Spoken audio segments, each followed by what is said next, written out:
जब कर्मों की बात आती है तो कहा जाता है कि हर इंसान कभी ना कभी अपने कर्मों का फल पाता है, लेकिन क्या संतान को भी अपने माता पिता के कर्मों का फल मिलता है? श्री प्रेमानंद जी महाराज से एकांतिक वार्तालाप में एक भक्त ने पूछा कि महाराज जी, क्या माता पिता के कर्मों का फल उनके बच्चों को मिलता है या नहीं? इस पर श्री प्रेमानंद जी महाराज ने बहुत ही संतुष्टि पूर्वक इसका जवाब दिया है। आइए हम जानते हैं कि श्री प्रेमानंद जी महाराज ने इसका क्या जवाब दिया है। माता पिता दुनिया में संतान को लाते हैं, उसका पालन पोषण करते हैं और उसे जिंदगी जीने लायक बनाते हैं। सनातन धर्म में माता पिता को ही संतान का पहला गुरु कहा गया है। ये भी कहा जाता है कि माता पिता के कर्मों का फल उनकी संतान को भुगतना पड़ता है। इस बात को लेकर कई लोग भ्रम में रहते हैं कि क्या वाकई ऐसा होता है। इस बारे में प्रेमानंद जी महाराज ने बहुत ही विस्तार में बताया है।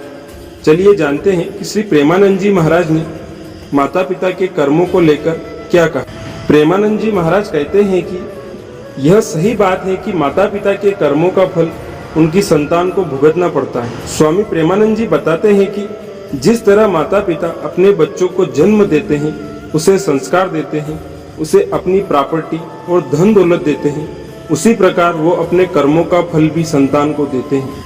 माता पिता के अच्छे कर्मों का फल संतान को संस्कार के रूप में मिलता है, वही माता पिता के बुरे कर्मों का फल भी संतान को भुगतना पड़ता है और वो भी जीवन में कष्ट भोगते हैं। स्वामी प्रेमानंद जी महाराज ने कहा कि अगर माँ बाप बच्चों का सुखमय जीवन चाहते हैं तो उनको अपने कर्म अच्छे और पवित्र रखने चाहिए। इससे उनका जीवन भी सुखी रहेगा और उनकी संतान का भी कल्याण होगा। इसलिए श्री प्रेमानंद जी महाराज कहते हैं कि हमें कर्म करते समय यह ध्यान रखना चाहिए कि इसका फल हमें नहीं बल्कि अपने बच्चों को भी भुगतना पड़ेगा।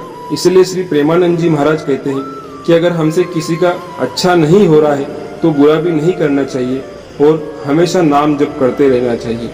चाहे जिस इष्ट देव को आप मानते हो उसका नाम जप हमें करते रहना चाहिए। फिर मिलते हैं दोस्तों अगले वीडियो के साथ, तब तक के लिए राधे राधे।